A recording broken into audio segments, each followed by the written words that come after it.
स्वतंत्रता संग्राम के महान सेनानी की पुण्यतिथि पर आयोजित कार्यक्रम में मुझे बोलने का मौका मिला। इसके लिए मैं आप सभी लोगों का धन्यवाद आभार ज्ञापित करता हूं। सर्वप्रथम मैं उस सेनानी को नमन करता हूं। मेरे भाग्य में नहीं था, मेरे नसीब में नहीं था, मैं उनको देख नहीं पाया, मैं उनसे मिल नहीं पाया। ये मेरा तो जीवन का दुर्भाग्य है। लेकिन संयोग यह रहा कि उनके बारे में सुनता, जानता और समझता रहा। मैं अपनी बात शुरू करूंगा लंबी परिचय लोगों के बारे में बताने के बारे में नहीं, क्योंकि समय बहुत कम है। मैं मंच पे उपस्थित सभी लोगों का और सामने बैठे सभी लोगों का धन्यवाद और आभार ज्ञापित करते हुए उनसे अनुमति लेते हुए अपनी बात प्रारंभ करता हूं। है वही सूरमा इस जग में दुनिया में खोजा जाता है, कोई चलता पद चिन्हों पे कोई पद चिन्ह बना। हमारे कामरेड राजबली जी या बाबू मित्रसेन जी जैसे लोग ऐसे थे जो पद चिन्ह बना के गए और हमको केवल उन पद चिन्हों पे चलना है। और हम खास करके हमारी युवा पीढ़ी इतनी नाकारी है कि वो पद चिन्हों पे भी नहीं चल पा रही है। अगर पद चिन्ह बनाना पड़ेगा तो क्या होगा? अगर पद चिन्ह बनाने की बात आएगी तो हम लोग पता नहीं कहां चले जाएंगे। और मेरी सारी बात उन युवाओं को समर्पित है जो आज फेसबुक और व्हाट्सएप की दुनिया में समर्पित हो गए।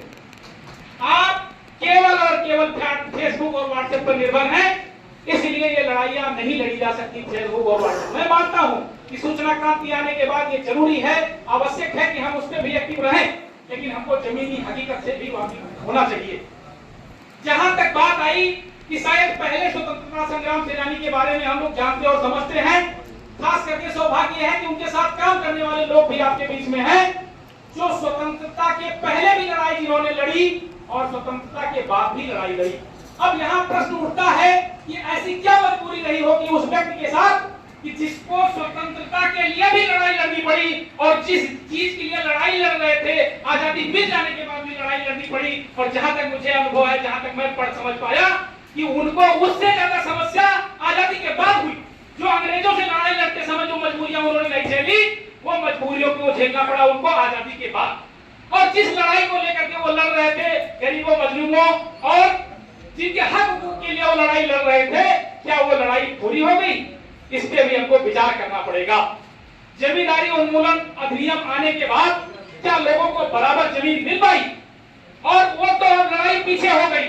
जमीन की लड़ाई आज के समय में पीछे हो गई है, अब लड़ाई दूसरी आ गई है। आज पूंजी की लड़ाई है।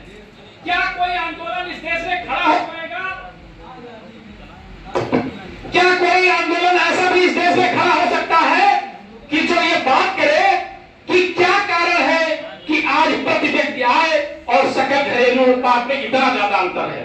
क्या इस पे भी कोई सोचने का साहस करता है कि क्या कारण है कि देश की एक शादी में जो अंतरराष्ट्रीय शादी हुई, उसकी शादी की एक कुर्सी में, एक कुर्सी की जो कीमत थी, उसमें हमारे लाखों गरीबों की शादियां हो सकती हैं? क्या यह देश के साथ अन्याय नहीं है? क्या हमारा केवल वोट देने का अधिकार है? लेकिन इस पे आज का युवा विचार नहीं करता है। आज का युवा विचार करता है उसको कितने लाइक मिले, उसको कितने कमेंट आए, उसके कितने सब्सक्राइबर बढ़ गए। हम उस लड़ाई को लड़ रहे हैं। लड़ाई फेसबुक पे, व्हाट्सएप और यूट्यूब पे भी लड़ी जाएगी, लेकिन लड़ाई लड़ने के लिए जमीन पर उतरना पड़ेगा। मैं अपने युवा साथियों से अनुरोध करता हूं कि आइए हम मिलजुल करके आजादी की लड़ाई जीत लिए।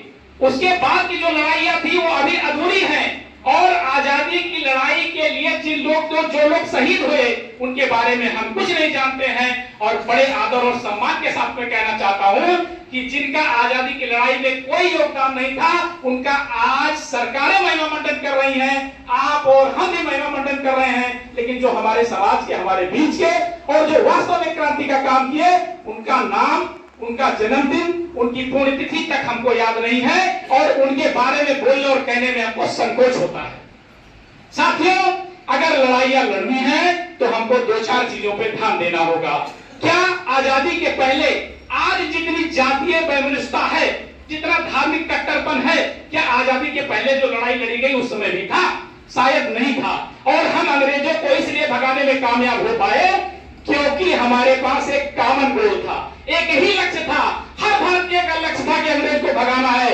आज पूरे देश में ऐसा कोई कॉमन लक्ष्य नहीं है कि जो हर भारतीय का लक्ष्य हो। किसी को किसी पार्टी की सरकार बनानी है, किसी को किसी पार्टी की सरकार बनानी है, किसी को किसी का जयकारा करना है, किसी को किसी के लिए जवानी कुर्बान करनी है। अगर वास्तव में हम इस देश को उस आजादी की तरफ ले जाना चाहते हैं जिसके लिए लड़ाई हुई, जिसके लिए लोग शहीद हुए, जिसके लिए आज भी लोग शहीद हो रहे हैं। अभी किसान आंदोलन का जिक्र चल रहा था जिसमें 700 से ज्यादा किसान शहीद हुए, लेकिन अभी भी वो लड़ाइयां अधूरी हैं और उन लड़ाइयों को पूरी करने की जिम्मेदारी आज के युवा पीढ़ी की है। और उन लड़ाइयों का रास्ता केवल और केवल आंदोलन तो रास्ता है, लेकिन राजनीति उसका सबसे आसान रास्ता है। अगर किसी भी लक्ष्य को पूरा करना है तो आपको राजनीति का सहारा ही लेना ही पड़ेगा। और मैं उन युवा साथियों से जो राजनीति में आज दर-दर की ठोकर, मैं बहुत जिम्मेदारी के साथ कह रहा हूं कि दर-दर की ठोकर खा रहे हैं, वो अपना रास्ता खुद बनाए,